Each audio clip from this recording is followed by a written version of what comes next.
बार दिल्ली के पूर्व मुख्यमंत्री वो इलीगल बांग्लादेशी घुसपैठियों का वोट बनवाने के लिए चुनाव आयोग जाते हैं। कैसी विडंबना है कि रोहिंग्याज और इलीगल बांग्लादेशी घुसपैठियों के बल पे आम आदमी जीते एक साथ। अभी बदत है भाई, अभी बदत है। अभी प्रधानमंत्री कौन है? नरेंद्र मोदी जी हैं। बॉर्डर की सुरक्षा किसके जिम्मे है? अमित शाह जी के जिम्मे है। बॉर्डर पार करके त्रिपुरा से, आसाम से, बंगाल से, बिहार पार करके, झारखंड पार करके, यूपी पार करके दिल्ली बांग्लादेशी कैसे आ गए? कौन जिम्मेदार है इसके लिए? अब मेरा मुंह निकल गई, मेरी जबान टूट गई। तो दोस्तों, वीडियो का स्टार्टिंग के क्लिप देख के आप समझ ही गए होंगे आज की वीडियो कितनी मज़ेदार होने वाली है। दोस्तों, मनोज तिवारी जी का कहना है कि आम आदमी पार्टी जो है वो बांग्लादेशियों के घुसपैठ से ही जीतती है। तभी आम आदमी के कार्यकर्ता संजय कुमार ने मनोज तिवारी को पटकनी देते हुए कहा और उसको खूब तरह से उसी तरह बैंड बजा दी, पूरा उसको पेल दिया। वीडियो को पूरा देखिए दोस्तों, आप हंस हंस के लोटपोट हो जाएंगे। साथ ही साथ संजय कुमार ने मनोज तिवारी की धुलाई करते हुए उसकी पूरी तरह से बैंड बजा दी, पूरा उसको पेलम पेल कर दिया। तो आइए दोस्तों, करते हैं वीडियो को स्टार्ट। वीडियो को आप पूरा देखिए, आपको बहुत ही मजा आने वाला है। तो चलिए वीडियो को करते हैं स्टार्ट। तो बिजली फ्री, पानी फ्री, शिक्षा फ्री, इलाज फ्री, सब कुछ के बावजूद ये केजरीवाल का अर्थशास्त्र है, आम आदमी पार्टी का अर्थशास्त्र है कि हमने दिल्ली में 10 साल से लगातार सब कुछ फ्री देने के बावजूद मुनाफे का बजट दिया। इसलिए दिल्ली के लोग हमको जनता के मुद्दों पर, जनता के बुनियादी सवालों पर वोट देंगे, ऐसा मैं मानता हूं। केजरीवाल का अर्थशास्त्र वर्सेस मोदी की गारंटी यहां पर भी। देखिए कितनी दुखद बात है कि आज दिल्ली में मौत फ्री में बांटी जा रही है। लोगों के सांसों में जहर घुल रहा है। ये है 10 साल के आम आदमी पार्टी की देन। हर दिल्ली वासी 10 से 15 साल उसकी आयु कम हो रही है। लेकिन ऐसा कैसे हो सकता है? दिल्ली में नल में नाले का पानी आ रहा है। कौन कल्पना कर सकता था कि नल में नाले का पानी आए? हाँ बेटा, लगता है तुम गू खा के ही मानोगे। दिल्ली में बुजुर्गों का पेंशन बंद कर दिया गया 2018 से। दिल्ली के मुख्यमंत्री पद पे बैठे व्यक्ति ने कहा कि हम दिल्ली के बेटे हैं। आज दिल्ली के 10 साल के शासन में जो आम आदमी पार्टी का रहा, एक गरीब का राशन कार्ड नहीं बना। अगर किसी के घर में कोई बहू आई तो उसका भी राशन कार्ड नहीं बना। झूठ बोलो। दिल्ली के लोगों को आज भी टैंकर माफियाओं से जूझना पड़ रहा है। बार बार झूठ बोलो। ये तस्वीर आम है कि टैंकर आया, लोग पाइप भेज रहे हैं, फेंक रहे हैं। दिल्ली को अब चाहिए एक ऐसी सरकार जो दिल्ली को इन सारी समस्याओं से निकाल सके। इसलिए दिल्ली कह रही है अब नहीं सहेंगे, इस सरकार को बदल के रहे। अभी बदत है भाई, अभी बदत है। पहली बात तो क्या काम हमने किया है 10 साल में वो जानना जरूरी है। जहां तक सीवर की पाइपलाइन, सीवर की लाइन बिछाने का सवाल है, 6,800 किलोमीटर दिल्ली के अंदर 10 साल में सीवर की लाइन बिछाई गई। 4,000 किलोमीटर पाइपलाइन पानी की बिछाई गई। दिल्ली के अंदर बसों की संख्या 7,500 हमने किया, 5,000 से बढ़ा के। दिल्ली के अंदर 3 लाख सीसीटीवी कैमरे हमने लगाए लोगों की सुरक्षा के लिए। दिल्ली के अंदर 10,000 किलोमीटर नई सड़कें दिल्ली के अंदर बनाई गई।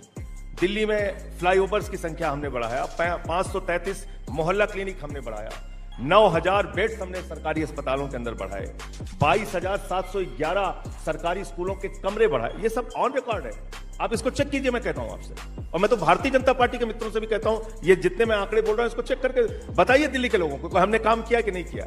हाँ, निराधार आरोप लगाने के लिए आप कुछ भी कह सकते हैं, और बात तो सही है। विनम्र निवेदन है पूरे दिल्ली के लोगों से कि आप ये जरूर देखें, पहली बार दिल्ली के पूर्व मुख्यमंत्री वो इलीगल बांग्लादेशी घुसपैठियों का वोट बनवाने के लिए चुनाव आयोग जाते हैं। कैसी विडंबना है कि रोहिंग्याज और इलीगल बांग्लादेशी घुसपैठियों के बल पे आम आदमी जीते एक साथ बहुत। आपकी औकात बता रहा हूँ सर, बुरा नहीं मानना सर। चलिए, ये कुछ भी आंकड़ा बोल सकते हैं, स्वतंत्र हैं, और इनकी पार्टी के बारे में लोग जानते भी हैं कि हमारे भारत के प्रधानमंत्री नाली के गैस से चाय बनाने का हुनर रखते हैं, तो कुछ भी कह सकते हैं, मैं उसके ऊपर टिप्पणी नहीं करूंगा। मैं आता हूं अंतिम बात से। इन्होंने कहा बांग्लादेशी रोहिंग्यास को केजरीवाल जी उनका वोट बनवाना चाहते हैं। श्वेता जी, ये भारत की संसद के सदस्य हैं और आप एक इतनी वरिष्ठ पत्रकार हैं। मुझे बताइए 10 साल से हिंदुस्तान में क्या ट्रंप का शासन है, बराक ओबामा का शासन है, क्या यहां बाइडेन का राज चल रहा है? 10 साल से देश का गृह मंत्री कौन है? अमित शाह जी हैं। देश के प्रधानमंत्री कौन है? नरेंद्र मोदी जी हैं। बॉर्डर की सुरक्षा किसके जिम्मे है? अमित शाह जी के जिम्मे है। बॉर्डर पार करके त्रिपुरा से, आसाम से, बंगाल से, बिहार पार करके, झारखंड पार करके, यूपी पार करके दिल्ली बांग्लादेशी कैसे आ गए? कौन जिम्मेदार है इसके लिए? अब बोल मेरा मुंह से निकल गई, मेरी जबान टूट गई यार। और इन सब से बढ़ के मैं तो कहता हूं मनोज तिवारी जी को, ये सांसद हैं, मैं भी सांसद हूं, चलिए कल धरना देते हैं हम लोग। अभी मजा आएगा ना भिड़ो। जिस बांग्लादेश में हिंदुओं के ऊपर अत्याचार हो रहा है, उस बांग्लादेश को प्रधानमंत्री नरेंद्र मोदी की मित्र अडानी झारखंड की बिजली चुरा के बांग्लादेश को सप्लाई कर रहे हैं। हजारों करोड़ रुपए की कमाई आपके दोस्त बांग्लादेश से कर रहे हैं। उन्हीं के पैसे से आप अपनी पार्टी चलाते हैं और आप बांग्लादेशी घुसपैठियों की बात करते हैं। 50 साल जब पूरा हुआ था बांग्लादेश की आजादी का, केजरीवाल जी को बुलाया था शेख हसीना ने। और अभी तो रुको, क्लाइमैक्स अभी बाकी। किसको बुलाया था? भारत के आदरणीय नरेंद्र मोदी, भारत के प्रधानमंत्री को बुलाया था। और प्रधानमंत्री जी ने 50 साल की आजादी पे जाके बांग्लादेश के अंदर कहा, मैं तो बांग्लादेश की आजादी का योद्धा हूं, मैं जेल गया हूं बांग्लादेश को आजाद कराने के लिए। ये प्रधानमंत्री का बयान है। आप बात करते हैं बांग्लादेशी घुसपैठियों को। आपने 10 साल में 10 नाम आप बताइए, पूरा देश आपको सुन रहा है, बांग्लादेशी घुसपैठियों को आपने डिपोर्ट किया हो।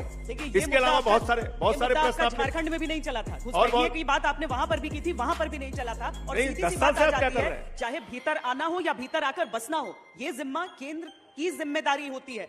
यस, और देखिए इनके और सवालों का जवाब ही मैंने नहीं दिया, तो बहुत सारे सवाल इन्होंने इसके पूछे। बाद मुझे अपने घर जाना है, मुझे घर जाना है, मुझे अपने घर जाना है।